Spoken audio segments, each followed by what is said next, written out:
Come on a journey with a cinephile.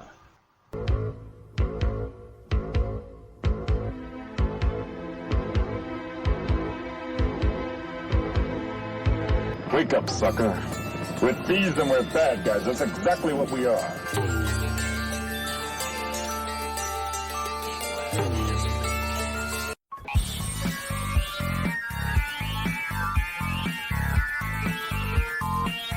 We was getting too big for our britches.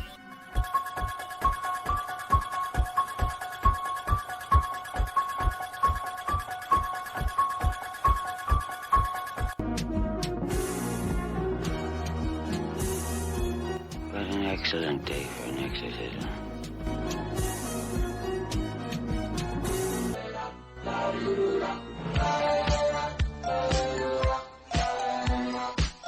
What have you done to its eyes?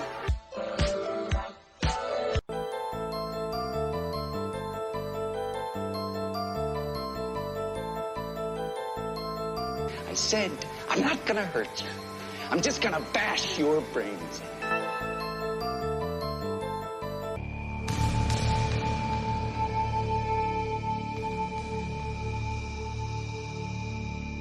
What's your favorite scary movie?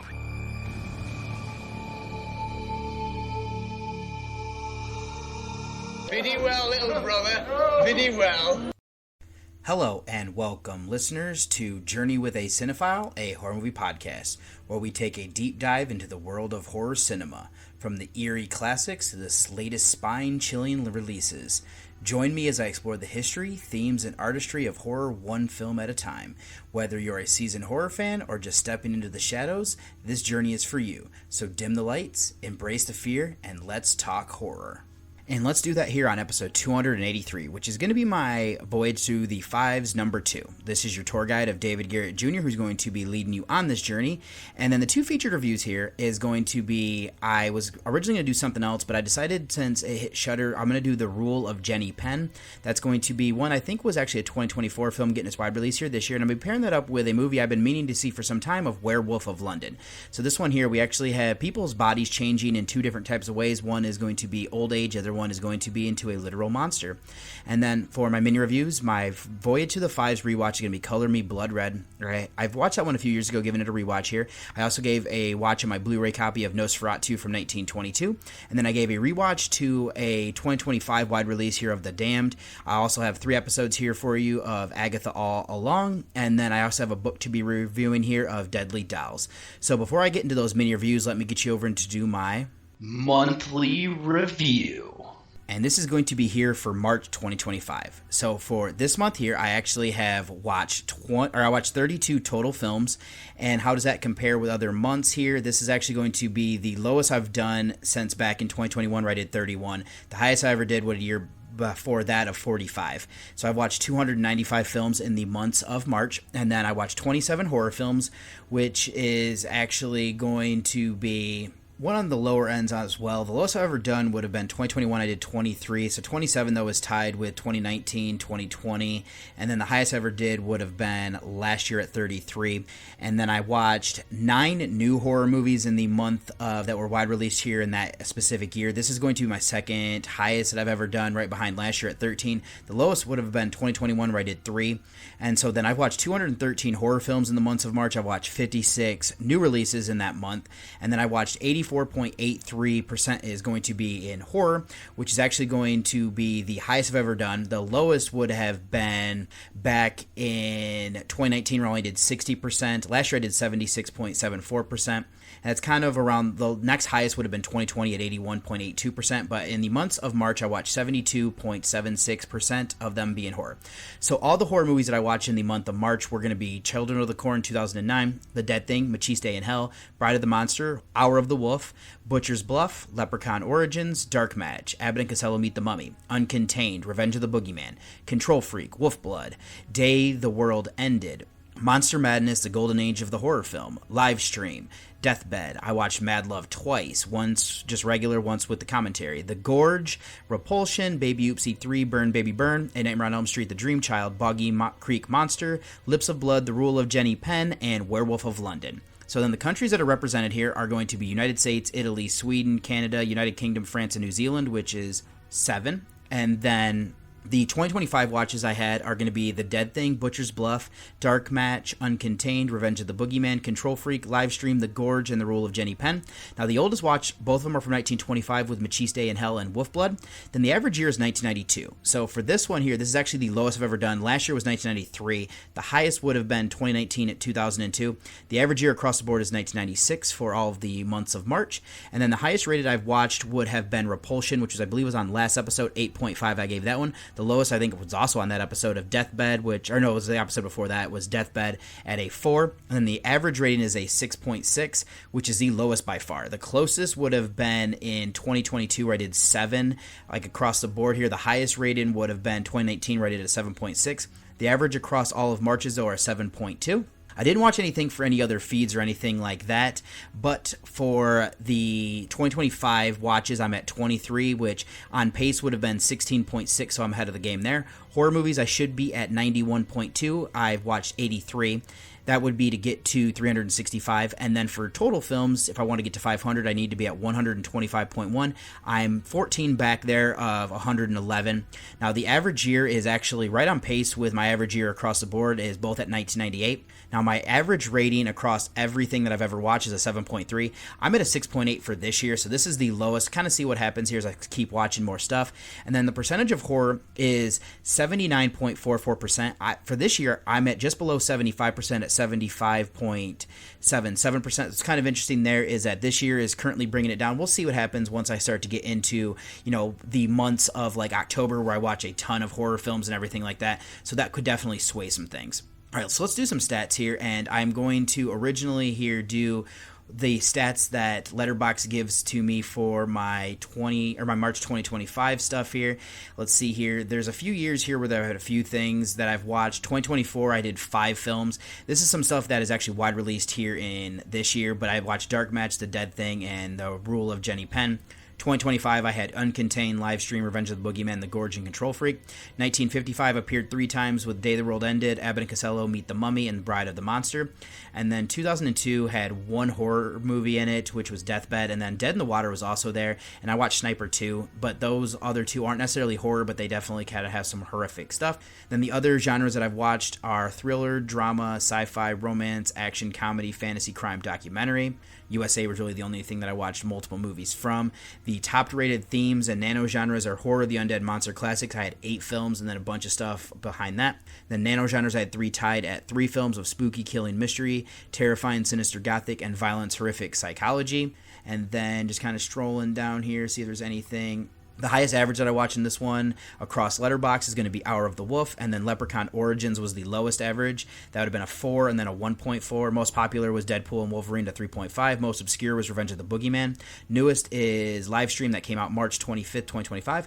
Oldest was Machiste in Hell, which was October 19th, 1925. The longest was actually the Echo TV show at 213 minutes. The shortest was Baby Oopsie 3, Burn Baby Burn at 46 minutes. And then since we are at a milestone here of being through the first quarter, I've watched 117 diary entries. I have 118 reviews, 6 lists, 325 likes, 2 comments, and hours I've watched 174.2. And then just kind of scroll through some things here. Technically, according to this, as of right now, this is actually going to be 5 days into April. I'm at 117 films logged, 29.2 average per month, 8.5 per week. And then some of the milestones here, The Shootist was the first film, In Darkness was the 50th, and then that Monster Madness, the Golden Age of the Horror Film, is the 100th. And then the last one I watched is actually going to be covered on this episode of The Damned. And then I've only watched Mad Love twice. See if there's any other stats here. The top-rated genres outside of horror are going to be thriller, drama, comedy, documentary, fantasy, animation, adventure, sci-fi, mystery. And then it looks like United Kingdom is coming up second behind the United States, followed by Canada, Japan, Australia, France, New Zealand, Hungary, Ireland, and Iceland. And then languages behind English are going to be Japanese, French, no spoken language, and Swedish. Highest rated stuff here, it looks like Canada and United Kingdom, Canada, USA are in order, and then English is the only one that I've watched enough to give an average. And then for themes and nanogenres, horror, the undead, monster, classic are underway with it at 19 films, and then these are the most watched. And then chilling, monster, dark at 9 films. Then the highest rated is going to be intense violence and sexual transgressions at an average of a 4. And then the 4 that are top to the top here are going to be creepy, insanity, fear, chilling, nightmares, fears, violence, horrific psychology, and eerie, bloody, horrifying, all at 4.33 average. And then just kind of looking through here, I will go through my most seen actor is Johnny Depp at 6 films, thanks to my wife and my podcast, but he's tied with Boris Karloff, both at 6 for first place. Then coming in at third is going to be Bela Lugosi at 5 films. And then tied for fourth is going to be John Carradine, Lynn Acton McPherson, Libby Higgins, Justina Armistead, and Madison Pullins, all at 3 films. And then tied at ninth are going to be with 2 films, Helena Bonham Carter, Christopher Lee, Deep Roy, Matthew J. McCarthy, Rupert Friend, Lester Matthews, Valerie Hobson, John Lithgow, Jeanette McDonald, Jack Quaid, Kevin Van Heintenrich, Beverly Bonner, Peter Lorre, Colin Clive, Henry Kolker, Francis Drake, Robert Englund, Lisa Wilcox, Nicholas Melly, Danny Hassel, Joe Couric, Haley Lynn Rose, Tim Dorsey, Michael Quirino, Samara Nelson, Josephine Bullock, Sigourney Weaver, and Ann Darling. And then for the most seen directors, tied for first, we have Seth Breedlove and William Butler at 3 films. And then tied for third are going to be at 2 films, Thomas Edward Seymour, Frank Henenlotter, J.R. Bookwalter, and Timothy Burton. So I think that's all I have here then for this monthly review. So I will say is thank you so much for listening, and I hope you enjoy coming on this journey with me. Let me get you over to those mini reviews. Pod Nation TV has you beamed up with Out of This World award-winning podcast. Found exclusively on Pod Nation TV. Download Pod Nation TV for Roku and Fire TV. Pod Nation TV, out of this world. And for my first mini review here is going to be Color Me Blood Red from 1965. This is written and directed by Herschel Gordon Lewis. This is starring Gordon Ostheim, Candy Condor, and Elin Warner. This is technically a slasher comedy horror film that is from the United States. It is currently sitting on a 5.1 on IMDb and a 2.8 on Letterboxd, with our synopsis here being a crackpot artist kills various people to use their blood as a new crimson red color for his paintings. So this is the film that I got turned on to from a horror show encyclopedia that I'm working through to expand my knowledge base. This is one that I didn't know much about ahead of seeing it, aside from knowing that I had seen other films from this writer and director. So this did pop up on a podcast I listened to as well, who do deep dives as well as kind of interesting things to hear ahead of seeing this. So I'm giving this a rewatch as my Voyage Through the Fives film here for this week, and I do have to say is that this is some interesting aspects here from the godfather of gore here, of our writer and director of Lewis. It is intriguing that I saw this film was influenced by A Bucket of Blood, which I actually watched ahead of seeing this one for the first time. That was a Roger Corman film. There are similarities with the struggling artist getting the idea of using blood to add pop to their works. There's also some interesting similarities here that come from musical selections as well, as both of them use like beatnik jazz. So now that it's set up, let's go over and start talking about our lead here of Adam Sorg, portrayed by Ostheim. So he's an artist who wants to be recognized for his greatness. There's some lofty concept and arrogance there as well. At first, though, we see that he can do enough to make a living, but will be forgotten after he's passed away or just stops producing. Not being recognized as a great artist bothers him. That pushes him to the lengths that he does to be better. It is admirable, but what he does is also horrible. Ostheim is wooden in his performance. He still does well enough at bringing this character to life, just he's not great. He's very amateur. Another angle here I want to look at is this critic that upsets him, and this would be the critic named Gregorovich, portrayed by William Harris. He's pretentious. I'm not an expert in art, but I did like some of the ones that Adam does early on. The masterpieces are interesting in different ways. I do like this idea that even after making his first painting with blood, Gregorovich questions if he has just one good painting in him, which is kind of what he thinks everybody does, but this forces his hand to continue working. Harris then works in his limited role as this catalyst to push Adam into madness. Where I want to go then would be aspects of putting all of your hard work into something and for people not to like it. Now, I personally have written a novel that I self-published, and it was available for purchase. I've never felt more self-conscious about things. Doing these reviews of like movies isn't that much different either. It has helped me to continue developing as a writer. There's something I can appreciate, and I can also see how Adam could go crazy like he does. Now, something I didn't touch on in my recap is this subplot with Mrs. Carter, who's actually trying to buy a painting from Adam, and she is portrayed by Iris Marshall. Now, she has a daughter of April, portrayed by Candy Condor, and she has a boyfriend of Rolf, portrayed by Jerome Eden. They have a friend of Sydney, portrayed by Pat Finn Lee, and then her boyfriend is Jack, portrayed by Jim Jekyll. Now, they're going off to this empty stretch of beach, but the problem is that it's pretty much the front yard of Adam, like that where he lives. It's his front yard. This felt a bit off, and only we kind of get here, like, it just feels like to get more characters involved. There's this younger generation in this film, and much different from the adults. That's something that I feel it feels forced to help pad things out. It is what it is, though. I get it. It's something you kind of do in slasher films in general. I'll go ahead and shift gears to discuss the acting performances. In general, it feels amateur, like I said. I've already kind of went over what I thought about Osheim. He is one-dimensional, unfortunately. I feel bad for him, but he's also kind of a jerk with things that he does. Condor was fine as this damsel in distress for this era. She's a bit naive, that makes sense. It builds tension with her going to Adam's studio. And we have Warner. He was decent in her role. I do wonder why she stuck around, and this would actually be Adam's girlfriend here of Gigi. And she also kind of adds some comedy there. Finn Lee and the rest of the women I've talked about are all in bikinis at one point or another. I liked that. The guys were fine for what was needed, but the comedy was kind of incorporated. That just falls flat for me. Other than that, I will say that Hall, Jekyll, Marshall, Harris, and Kathy Collins all kind of round this out for what was needed there. Should just go ahead and give credit for that. All it's left to be the filmmaking. I did like the setting of Adam's studio, being in this isolated beachfront house. The only issue there is that people thinking it's abandoned when it clearly looks like it's been lived in. Cinematography and framing were fine. It does hide the seams well enough. The blood doesn't necessarily look real, but there's still some charm there. The effects we get are limited. I did like the paintings. Other than that, I don't love the soundtrack. It's a bit abrasive, but that style of jazz does fit the people that we're following. It does seem like a holdover, though, from A Bucket of Blood, if I'm going to be honest. So in conclusion, this does some good things while also falling short in others. I like the idea of an artist who is struggling to find his inspiration, doing it in a dark way. I can understand the lengths a person would go for their recognition. The acting is amateur, but works for the most part. This is made well enough. Cinematography, framing, and effects leading the way, with the soundtrack being fine. This does drag, though, despite its shorter runtime. I do appreciate the more with a second watch. It just isn't my favorite from Lewis. So my rating here for Color Me Blood Red after the second watch is going to be a 6 out of 10. And another rewatch here, which technically is a trek to the two, is going to be Nosferatu, A Symphony of Horror. It goes by the original title of Nosferatu, eine Symphonie des Grauens. This is from 1922. It was directed by F.W. Murnau. This is stolen from Bram Stoker's novel, and then it was written, this one, by Henrik Galeen. Stars Max Schreck, Alexander Gonok, and Gustav von Wagenheim. This is a dark fantasy, supernatural, vampire fantasy horror film that is from Germany. It is currently sitting on a 7.8 on IMDb and a 3.8 on Letterboxd, with the synopsis here being: vampire Count Orlok expresses interest in his new residence and real estate agent Hutter's wife. So should say that Hutter is portrayed by von Wagenheim, Max Schreck portraying Count Orlok, and then we also have the wife is Ellen, who is portrayed by Greta Schroeder.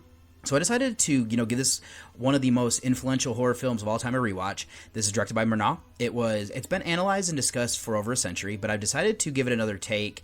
And looking at it, we know from its historical significance, its eerie atmosphere, and now it holds up, as a silent era horror classic. The most recent rewatch here on my Blu-ray disc that I received as a gift, I believe, for Christmas. So for those who might not be familiar, Nosferatu is an unauthorized adaptation of Dracula by Stoker.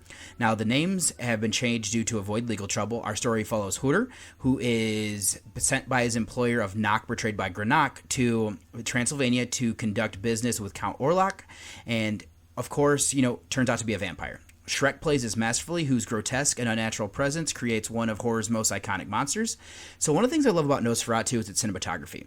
Murnau's use of light and shadow combined with German expressionist set designs creates a dreamlike yet nightmarish quality. The way Orlok's elongated finger-stiff movements and haunting silhouette linger in the frame is pure visual horror. The famous shadow scene where Orlok ascends the staircase, his clawed hand, reaching out, is one of the most effective shots in all of silent film history. So the film also plays with gothic horror tropes, but in a way still feels raw and unnerving today. Unlike later portrayals of vampires, Orlok is far from seductive. He's monstrous. His rat-like features, his slow, deliberate movements, and his stiff, corpse-like posture make him feel truly otherworldly.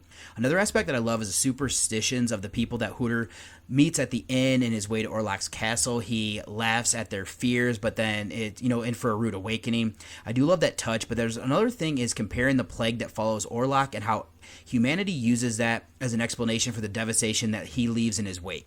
So Shrek is the heart of this movie. His performance as Orlok is so unnatural that there's even speculation that he could have been a real vampire, a legend that later inspired Shadow of the Vampire from 2000. His makeup performance strip away any humanity, making him feel more like a creature of pure death.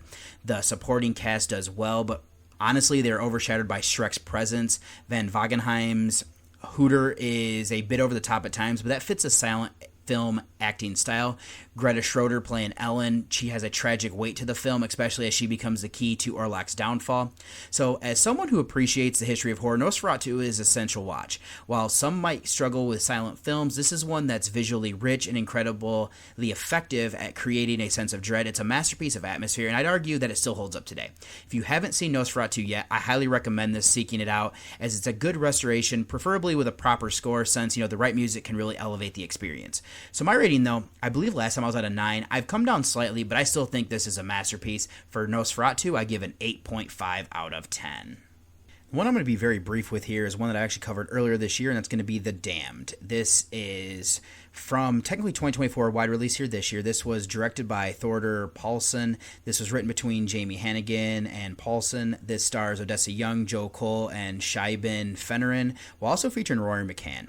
So this is a folk drama horror mystery film that is a co-production of Ireland, United Kingdom, Iceland, and Belgium. This is currently sitting on a 5.7 on IMDb and a 2.8 on Letterboxd, with our synopsis being a 19th century widow has to make an impossible choice when, an especially cruel winter, a foreign ship sinks off the coast of her Icelandic fishing village. So this is one that really kind of has great atmosphere, tension, and the acting performances, particularly that of Young. So this is one that is a folk horror. It's a slow burn character study.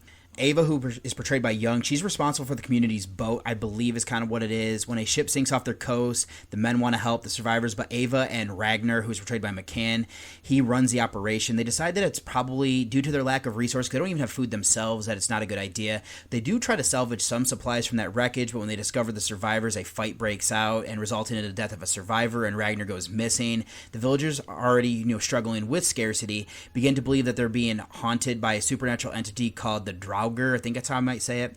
So Ava tries to maintain order and reason as the men descend into superstition and madness. So unexplained events and disappearances heighten the tension. The film explores, guilt of not helping the shipwreck survivors, the harshness of their environment, and a clash between logic and superstition. Now, while this one leans into the idea of a supernatural presence for much of the story, it ultimately proves to be something a little bit different that I don't love. It gives us one thing and then shows us another. I don't like doing both. So it's strong with its setting, cinematography, and atmosphere, as well as Young's performance. Like I said, it is a slow burn character study and some folklore elements. And so for me, after both watches for this one, I gave it a 7 out of 10. And so that will be the last feature that I talk about here. So let's shift over. And first, I'm going to do 3 episodes of Agatha All Along. So this one is episode 4, If I Can't Reach You, Let My Song Teach You. Episode 5, Darkest Hour, Wake Thy Power. And episode 6, Familiar by Thy Side. So we continue to follow this coven that Agatha, portrayed by Catherine Hahn, has assembled as they come to the next trial. In this house, it transports everybody to be dressed like they're in the 1980s. And then, actually 1970s, this is one, where Agatha and then Rio, portrayed by Aubrey Plaza, have a tiff. This results in Agatha getting Rio to reveal information to the other members and upsets them, sowing seeds of deceit, and them not being as angry with Agatha and, kind of channeling that towards Rio. So there's a curse that involves fire. We are learning more about Alice Wu Gulliver, portrayed by Ali An, in the process. And we also get an interesting musical interlude as they try to break this curse with Agatha singing lead. This one leans more into horror with a demon manifested through this curse. Then our coven then comes to the next trial, and from everything we hear is Agatha's. I had fun here as it's a throwback to the 1980s with their outfits. Now, Teen, who is portrayed here by, drawing a blank on Joe Locke, I believe that's who he is. Now, he finds a Ouija board, and it is believed that they need to use it. This leads them to not following the rules and Agatha becoming possessed. Now, she also does something that upsets Teen as Agatha and Alice find their powers. And then into the next episode, we jump into beginning to learn who Teen is. We learn his name is actually William Kaplan. He had a normal life. We see that he has his bar mitzvah, and with the aid of his parents, Rebecca, portrayed by Maria Diza, and Jeff by Paul Adelstein. At the celebration he has, it ends up with an encounter with Lila Keldrew, portrayed by Patty Lupon, who we know has been following in the present with this coven, we learn that there's an anomaly over the town, I believe of Westview, I think that's what it is, and due to changes, his family has to flee his party. So there's a car accident, and William dies briefly. When he wakes up, he believes that he's somebody different. This causes him to seek out Ralph Bonher, portrayed by Evan Peters. Now, he has a new ability that would be will to be able to read minds, and the truth of who he is factors back into WandaVision, which actually explains a lot. So I'm still enjoying this one. We continue to learn more about the characters, and it stays dark as well. You know, episode 5 pays heavily homage to The Exorcist with the looks of the characters, how they move, and even what they're doing with the results of her being possessed and like how she became that way. Then episode 6 has some interesting things here in revealing who William, aka Teen, is. As it goes, you know, back to the very beginning, kind of helps gives his side of everything and gives that different view instead of just Agatha's. And I'm actually glad that it actually makes everything that we thought was fake in WandaVision actually have meaning. It also helps to show the delusional world that Wanda lived in had actually much bigger implications and everything. And I'm kind of curious, as I've actually already finished watching episode 7. That'll be on the next episode of here on my podcast. But where I'm at right now, I'm going to end it here and give you that episode 4, I gave a 7 out of 10. Episode 5, a 7.5 out of 10. And episode 6, I gave a 7.5 out of 10 as well to that one.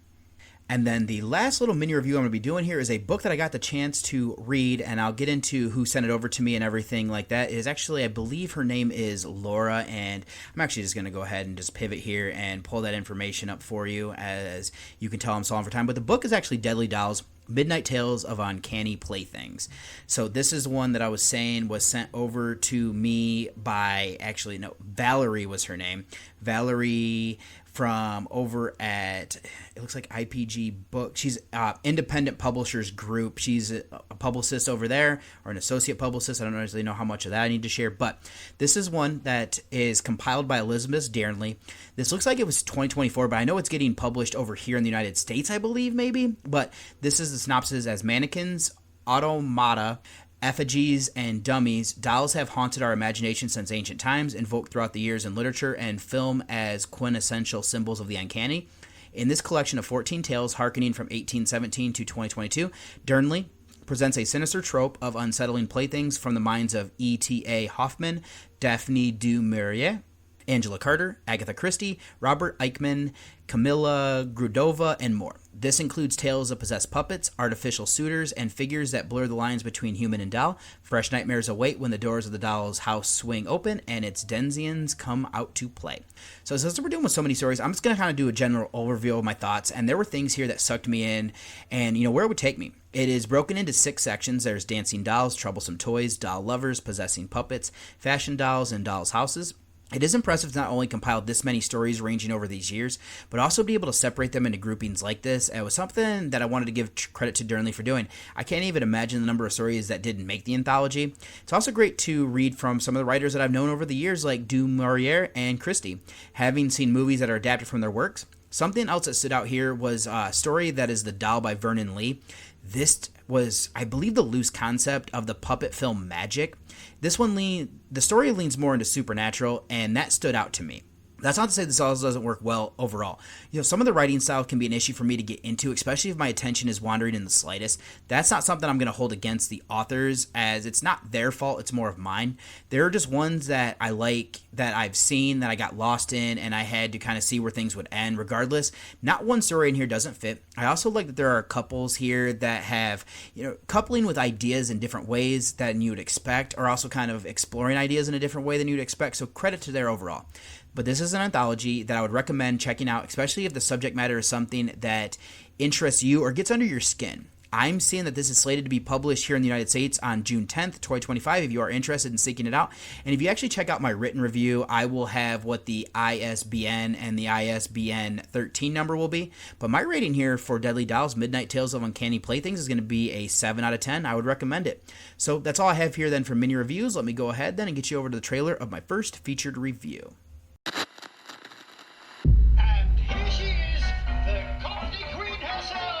Mrs. Jenny Pencano!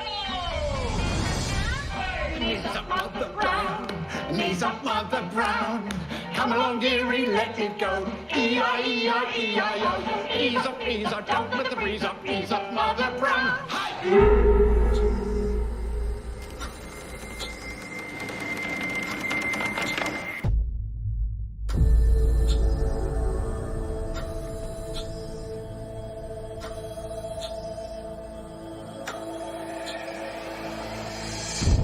be better soon. Then I'm gone.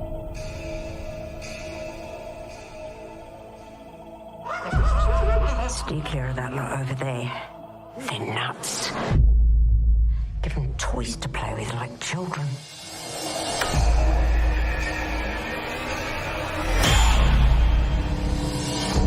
What's going to happen is you'll get worse and worse till you can't speak or even lift a finger. That's if you can still think straight enough to know what kind of hell you're in.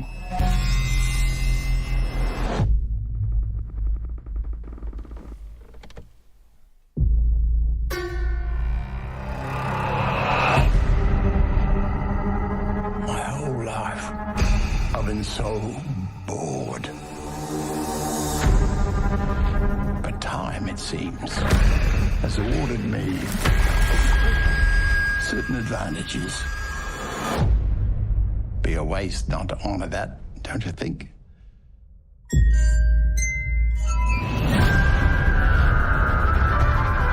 He's the menace here. He's been at me from the jump. Where there are no lines, hyenas roar. Enjoy your hidey hole. Who rules?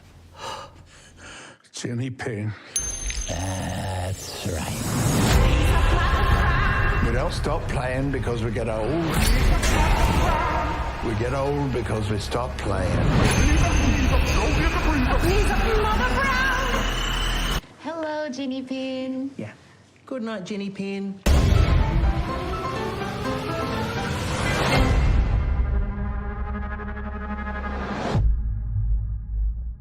And for my first featured review here is going to be The Rule of Jenny Penn from 2024, getting its wide release here this year thanks to Shudder. So this is directed by James Ashcroft. This is written between Eli Kent and Ashcroft, and then it also looks like there is Owen Marshall did the original short story or the original story for this one, but it features Jeffrey Rush, Nikki McDonald, and Maka Pohata, but I also say John Lithgow and George Hinar are the actual guys who star in this one, because this is kind of going by the people that get introduced when they do and everything like that, but it also has Fiona Collins, Yvette Parsons, Ian Mooney, Richard Chapman, Bruce Phillips, Irene Wood, Annie Ruth, Nick Blake, Nathaniel Lees, Adrian Baltazar, Hillary Norris, Holly Shanahan, and Lutz Halbhubner. Now, this is a psychological horror mystery thriller film that is from New Zealand, currently sitting on a 6.3 on IMDb and a 3.1 on Letterboxd, with our synopsis being: confined to a secluded rest home and trapped within his stroke-ridden body, a former judge must stop an elderly psychopath who employs a child's puppet to abuse the home's residents with deadly consequences. So this is a film that I decided to check out as a featured review here on the podcast, since I don't have the time to go to the theater currently due to the birth of my son. I had another one slated, but the Shudder app alerted me that this is now streaming. Now, seeing that it featured Jeffrey Rush and John Lithgow, that was enough for me. It looked creepy with the bit of information that I saw, so I went ahead, and as you can tell, I'm reviewing it. So let's do some feature notes first, and I'll start with our director here of Ashcroft. He did Coming Home in the Dark a few years ago that I missed out on, but it's high on my list, so that's one that I do need to check out. But this is the first of three that he's helmed. There's another film that is the only other one in genre as well that I've said, that Coming Home in the Dark. Now, he also co-wrote this, has 2 credits. His other one is that film I keep bringing up. Now, the other writer is Kent. He worked with Ashcroft previously. Now, Kent has 4 features and 1 short. And he also co-wrote Coming Home as the only other one that he's done in genre.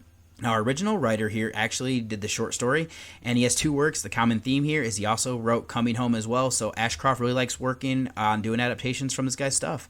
Now let's move down to our cast, and I'll start with Rush. He has been in 53 films and 5 shorts. I've seen 11. Not horror. He did his voice for Finding Nemo, The King's Speech, and Green Lantern. Now, he also has been in the Pirates of the Caribbean films, which aren't horror, but they're adjacent to me with the supernatural stuff that is dark. Now, did 3 officially in genre. I've seen this and the House on Haunted Hill remake. The last one that I haven't yet is Twisted from 1997. Now, his co-star of Lithgow has been in 122 movies and 17 shorts. I've seen him in 14 things. Not horror, he was in Interstellar. His voice is in Shrek, and he also was in Rise of the Planet of the Apes. has foreign genre. That would be the Pet Sematary remake, the Twilight Zone movie, Raising Cain, and now this, so I've seen all of those. Then the last one I'm going to cover here is going to be Henar. He has been in 15 motion pictures and one short, first that I've seen, only one that he's done so far in horror. So then for this movie here, though, we start in a courtroom. The presiding judge is Stefan Mortensen, portrayed by Rush. He is going harsh with his punishment, and then he hears the mother of the victim thanking him. He scolds her. During his tirade, though, he has a stroke. This lands him in a nursing home. From the synopsis, he isn't adjusting well. He is rude to the staff and other residents, his roommate included. Now, something to note is that the roommate is Tony Garfield, portrayed by Henar, who is a former national team rugby player. There's another resident, though, Dave Creeley, portrayed by Lithgow, who lives here. Now, Dave is a bully. He has a puppet on his hand, and it looks like a baby doll that has been gutted. Now, the head is, the puppet has a head and two arms. Dave does a dark version of a ventriloquist act. Not a very good one with hiding his voice, but it's creepy nonetheless. Dave also steals food from residents, physically hurts them, and then even visits others in their room at night. We then see that Stefan in Tony's room. Now, he does an odd song and asks Tony who rules, and then has Tony lick the hind of the doll, which is Dave's wrist. Now, he wants Stefan to do the same thing, but, if he doesn't do it, he's going to hurt Tony when he is refused. Now, what makes this worse is that Stefan lodges a complaint, but it's ignored. Dave gaslights him, and with the state of Stefan, the team thinks that he is just seeing odd things, and it's his condition just getting worse. We also believe that his declining mental state is what is happening here. Stefan holds on to the belief that he will be released soon. We get glimpses of the truth that he's worse off than he even realizes. So that's really my recap of the rest of the characters. What I want to start is that this film is working on a few different layers, which is what I appreciate. Not all of what I'll say here is horror, though. How it is presented does make it border into that, and I could see people not seeing this as a horror film. I think it is, but I just want to acknowledge here in the beginning that as well. With that out of the way, let's then kind of jump into the setup of the story. It's done in a way with our character study of our two leads, Stefan and Dave. Starting with the former, we see that he's brash and a harsh judge. He is coming down on this defendant and then makes some snide comments to the mother in the audience. This sets the stage for how he is inside of this nursing home. He is convinced that he will be out soon. He also lodges a complaint with different things. This is good as it makes him seem like he's the boy who cried wolf. The people that run this place have heard him and things that he claims to be unfounded. When he accused Dave of doing things, they semi-ignore it. This causes him to search his room as well. That goes back to something I said earlier. There is gaslighting. I do think that Rush does a great job in bringing his character to life. So let's then shift slightly and discuss something that makes this movie horrific, and that is the fears of getting old. Something I love here is that we see that from Stefan's point of view. He's convinced he doesn't need to be here, but due to his stroke paralyzing him for one side of his body, there are some subtle things that we see that he does, and then showing the truth of that is what the doctors are seeing. This is shown from Stefan drawing a clock. It is something that if you're not paying attention, you'll miss. Stefan is worse off than he realizes. At the time of writing this, I'm approaching 40 years of age. I'm not old yet, but I don't have the same energy, so I can connect with this to a lesser level. It's just going to get worse, I'm sure. Now, Dave also factors into this as well. Let's then discuss our villain here, as Dave has been in this place longer. There's a subtle reveal that I loved. It explains why he can get into rooms when he shouldn't be able to. He knows this place more than Stefan realizes. He's the one who figures out what we do, and that was good. We also have this elements of fears that Dave is a monster. I like the subtle approach here that we see with things, and he physically hurts other people. He also messes with them, and if you comply with what he says, he'll go a little bit lighter on you, and things to that extent. He also messes with them. If you comply with what he says, he goes lighter. When Stefan defies it, or him, it gets worse. And then on top of that, we have people here who have diminished mental capacity, so they don't fully know what's going on. Lithgow is great as his villain, for sure. So there's another fear here that I want to bring up, and I believe it's something that I would deal with if you put your parents in a nursing home. Elder abuse is real. It is joked about in Happy Gilmore, but I know it happens more regularly than it should. People in homes like this are taken advantage of more often than not. It's the staff. Here we are seeing that a resident is doing these things. There's more to it, though. Dave might have a history with Stefan as well. There is a terrifying realization, though, to be attacked and not being believed. Now that I've fleshed it all out, let's go ahead and finish discussing the acting performances. Now, I've already said how good Rush and Lithgow are. Henar is good as his roommate to Stefan. Now, what is interesting there is that he's a former athlete, but he's being bullied by Dave, and it gets worse due to Stefan's defiance. This ramps up tension. I'll also say here that the staff for this place are good. They do subtle little things here that if you don't necessarily pay attention to, it might go unnoticed, but I picked up on some of the little things, and they all work for what is needed here to push everything to where it needs to end up. So So it's all left them to be filmmaking. I've already brought up the other aspects for this film type thing here. Like, I'll credit the cinematography and the framing. Things that were good here were showing us what Stefan sees and then showing us the truth. They capture the nursing home well. I can just imagine the smell, so that all works for me. This is limited on the effects used, but doesn't necessarily need them either. This is more about the mental state of these two characters, watching as it deteriorates. That's a fitting metaphor for their bodies as well. Other than that, the soundtrack and design work, especially with the creepy song that Dave sings. We also hear a record that helped me to make sense of things, because it sounds like this Jenny Penn was I'm assuming a comedian that was kind of a little bit vulgar, and this is why Dave is using this as kind of his manifestation here with this puppet. So then there's a little bit of trivia here. There's only a couple things. Director Ashcroft said this film is ultimately about tyranny and describing the story as the rise of a dictator in the least of likely places. I can kind of see what they're getting at there. Then to add authenticity to the film, all of the actors in the roles as caregivers received training from an actual care facility, like how to talk to patients, how to pick them up using a harness, and how to walk with them. So that little touch there is actually a very good thing to use, especially because I believe my wife actually would watch this with me. I think she would kind of pick up on some of the stuff and point out what's real and what has issues. So in conclusion, it's a solid film that was exploring the horrors of aging, bullying, and your body not being what it used to be. This is anchored by two solid performances from Rush and Lithgow. The rest of the cast push them to where they end up. It is made well. The cinematography and framing are leading the way for the strongest part for the filmmaking, the sound design following it up as well. I'd also say that I rather enjoyed what this did, and would be one that I'm going to consider revisiting here by the end of the year. So my rating for The Role of Jenny Penn is going to be a 7.5 out of 10. I'm not going to do a spoiler section. I don't necessarily need to do anything there, so let me go ahead and get you over to the trailer of my second featured review.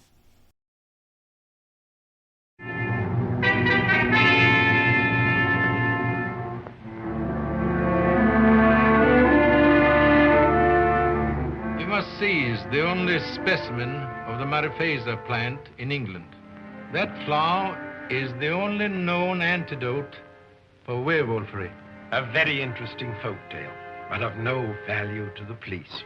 I warn you, sir, unless you secure this plant, there'll be an epidemic that will turn London into a shambles. When my experiments are completed, I will show their results to the entire world. Not before. Remember this, Dr. Glendon. The werewolf instinctively seeks to kill the thing it loves best.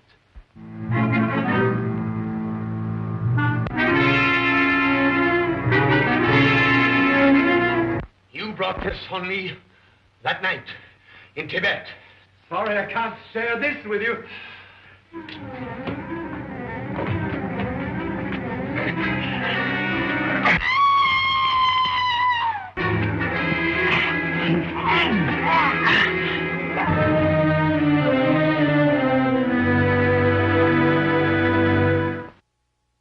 And then for my second featured review here is going to be Werewolf of London from 1935, directed by Stuart Walker. This was written by John Colton, but then we also have here that the story was written by Robert Harris, and there was two people here who were uncredited for the adaptation of Harvey Gates, and Harris helped there. There's another contributing writer as well of Edmund Pearson.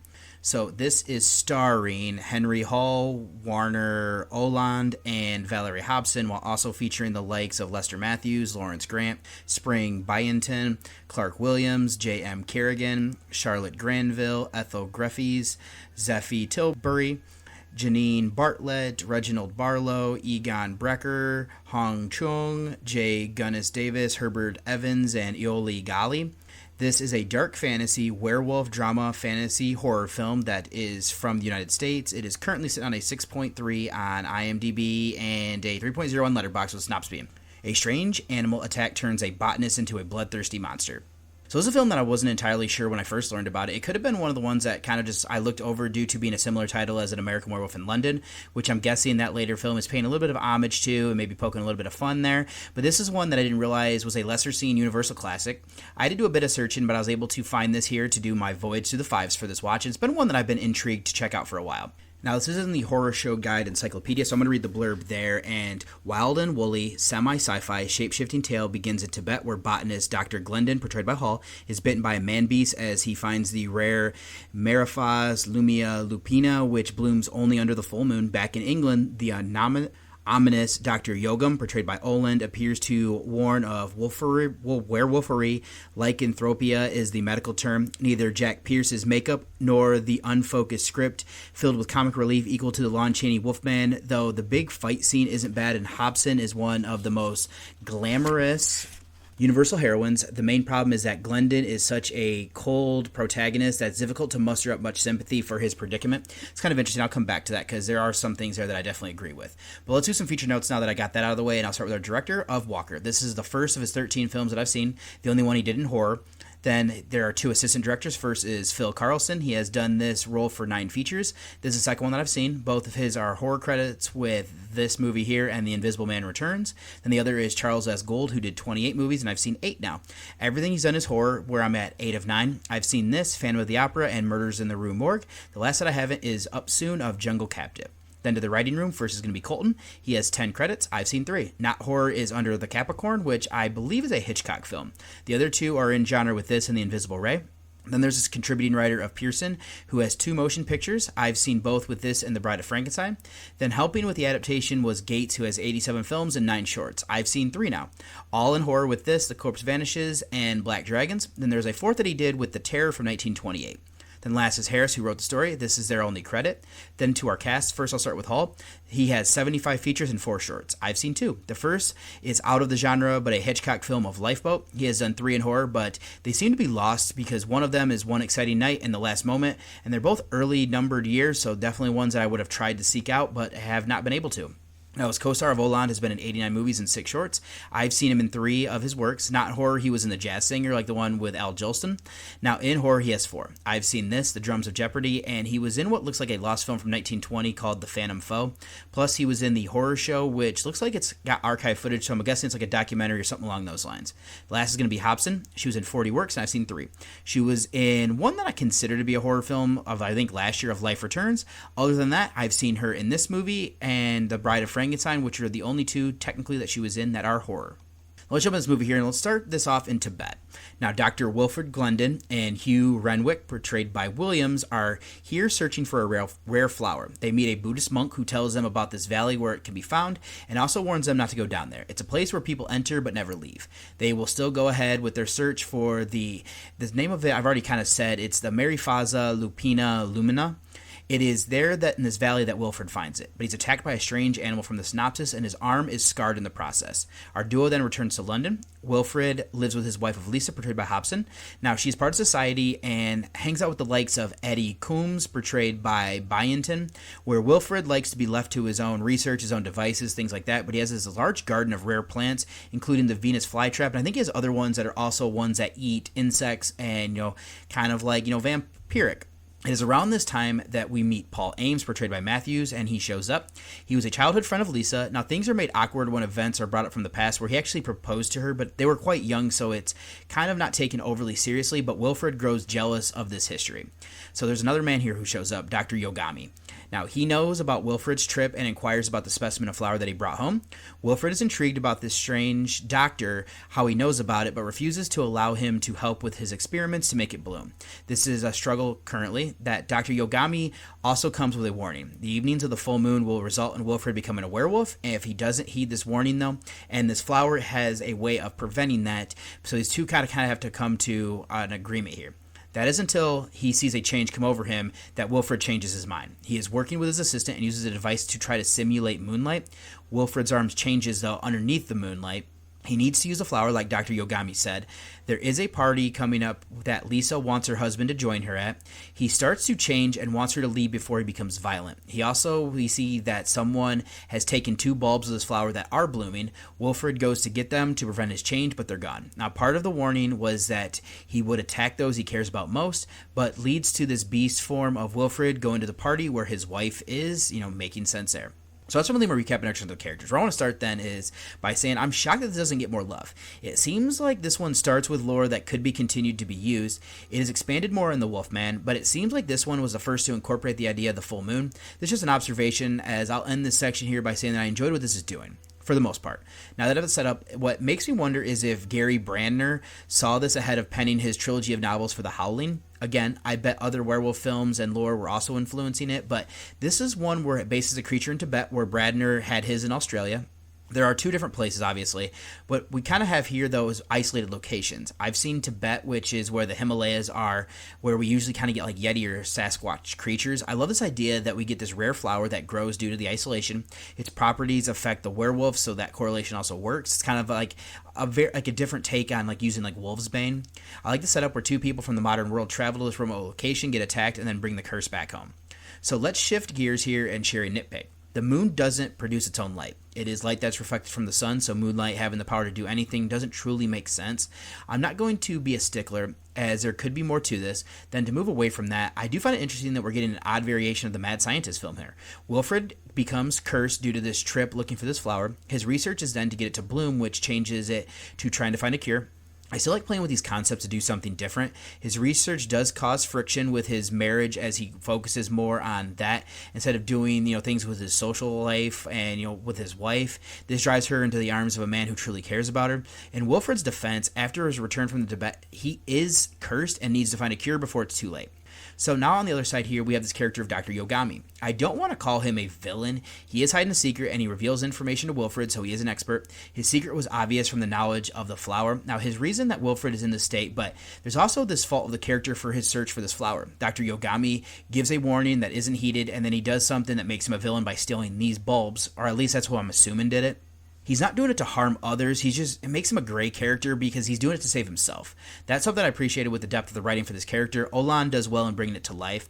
Let's then finish out with the rest of the acting performances. Hall is good here at being the stoic scientist. It isn't until he worries about him losing his wife that we see jealousy. We also see that his madness is to reverse this affliction before it's too late. The newspapers provided him stress, seeing him what he's going through and doing at night. Blacking out and lose yourself is a terrifying thing, which he portrays well. But I do agree with the Horror Show Guide Encyclopedia there that he's not very good, though, at being somebody that we kind of rally around. Hobson is solid as his wife. Lisa isn't overly fleshed out like I would like, but she drives tension by rekindling with Paul and upsetting her husband. Matthews was good there as well. I'd say the rest of the cast rounded out for what was needed, pushing the stars to where they end up. All that's left then for some trivia is going to be filmmaking. First, let's discuss the best part of this, which are the effects. The look of the Wolfman here is similar to that of the Wolfman. I'd bet Wolf also borrowed from this as well. Wilfred still looks like himself, but with fangs and a bit more hair. He has an underbite, which makes him look monstrous with the teeth. We also get multiple transformations, which look good, and I'm not even just saying for the era, just in general. Let me then credit how they framed this and the editing, plus the cinematography was good. I like going to Tibet and then having these labs as well as this locations in London. Aside from that, the good sound design with the wolf howls, and the music was solid for what was needed there as well. So then let me do a little bit. There's a lot of trivia. I'm not going to do all of it. Although not the first werewolf film, this is considered to be the first feature-length werewolf movie. It preceded the more commercially successful The Wolfman by 6 years. The first werewolf film was a 1913 short of The Werewolf. It was 18 minutes long and now considered lost, as all known copies were destroyed in a warehouse fire in 1924. The werewolf howl used was a combination of Henry Hall's own voice and a recording of an actual timber wolf. The result is generally thought to be far more realistic than anything in the werewolf films, including The Wolfman. This one made up much of the werewolf mythology out of the cloth. It has ideas that were being bitten by one makes you one, and then werewolf changed under the full moon, and that werewolves were part, wolf-man hybrids, while completely made up. In folklore, one becomes a werewolf deliberately by practicing witchcraft and then change into a wolf at any desired time. This mythology is more heavily influenced pop culture views of werewolf to the point where these are now regarded as official. This is, let's see here, the opening scene in Tibet was filmed in Vasquez Rocks north of Los Angeles, all well known to Star Trek fans, and the rock outcropping where Captain Kirk rolled a boulder down to kill the Gorn in the arena from 1967. The supposed Tibetan spoken in this movie is actually Cantonese dialect of Chinese. The actor was otherwise just muttering gibberish. Let's see here. This film didn't become a box office sensation that Universal hoped for, but the next attempt at a werewolf movie was. Lugosi was considered for the role of Dr. Yogami, but busy making Mark of the Vampire in 1935. Oddly enough, the concept of the werewolf changing at the light of the full moon was dropped in Universal and only revived when Frankenstein meets a Wolfman. Originally, Boris Karloff and Lugosi were scheduled to play the roles that went to Hall and Oland, part of the original Shock Theater package of 52 Universal features. And I'll just end out here saying that Karloff was actually supposed to play the main character that was portrayed by Hall, and Hobson would go on to marry the infamous British politician John Profumo 19 years after this film was released, if you are curious. So then in conclusion, I'll say again that this shocked this doesn't get more love. The acting might not be as strong as The Wolfman, but I do think it has some interesting concepts here. It uses elements of the mad scientist just in a different way. There's a good depth to the story and with the characters. I like the introduction of the werewolf lore. The acting is solid with Hall, Oland, and Hobson leading the way. There's some good transformations that I give credit to the effects, cinematography, framing, and editing, plus the sound design and music worked to build the atmosphere. Due to things I've already said here, I consider this one a gem that needs more love. I'd recommend seeing this to werewolf fans as well as those who like films from this era. So my rating here for Werewolf of London is going to be an 8 out of 10. Not going to do a spoiler section, don't need to necessarily do anything there, so let me get you over to one last break before I close out the show. Have you ever had the burning desire to start a business and didn't know how? Are you elbow deep in your business but feel one of the 4 hurdles of stop: imposter syndrome, perfectionism, failure, and fear holding you back? If you have ever come across any of these, then the Undiscovered Entrepreneur Get Across the Start Line is a podcast you should be listening to right now. Listen to new entrepreneurs that are just getting started like you. Learn from seasoned entrepreneurs that have been there at the start line and have advice for you to learn from.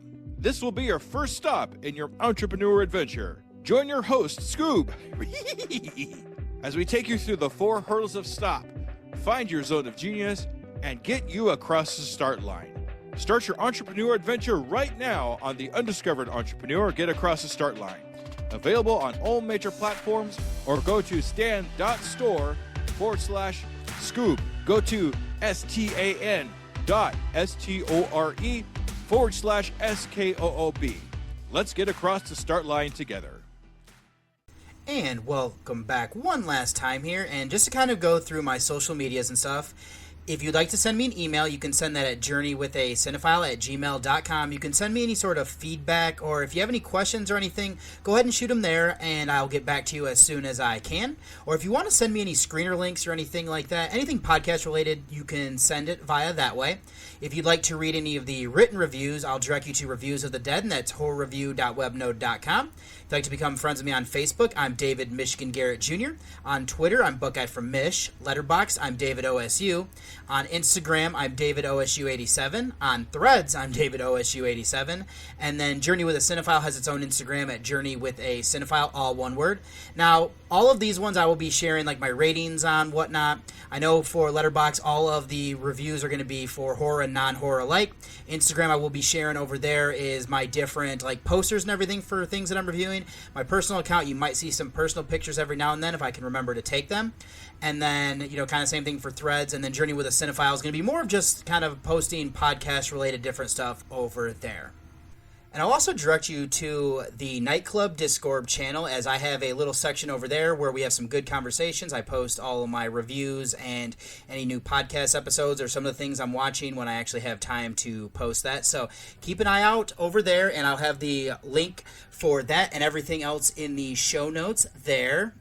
And then I'm also going to direct you, a way that you can actually listen to the show is going to be through the Pod Nation TV. This is a streaming service and everything like that. There will be a link in the blog posts for all of my episodes, so if you'd like to listen to it that way, it's kind of a cool little thing. You can definitely do that through like Roku TV, and there's some other apps for it as well, just as another way for you to consume this podcast if you decide to. And there's also a lot of other great shows that are on that network as well.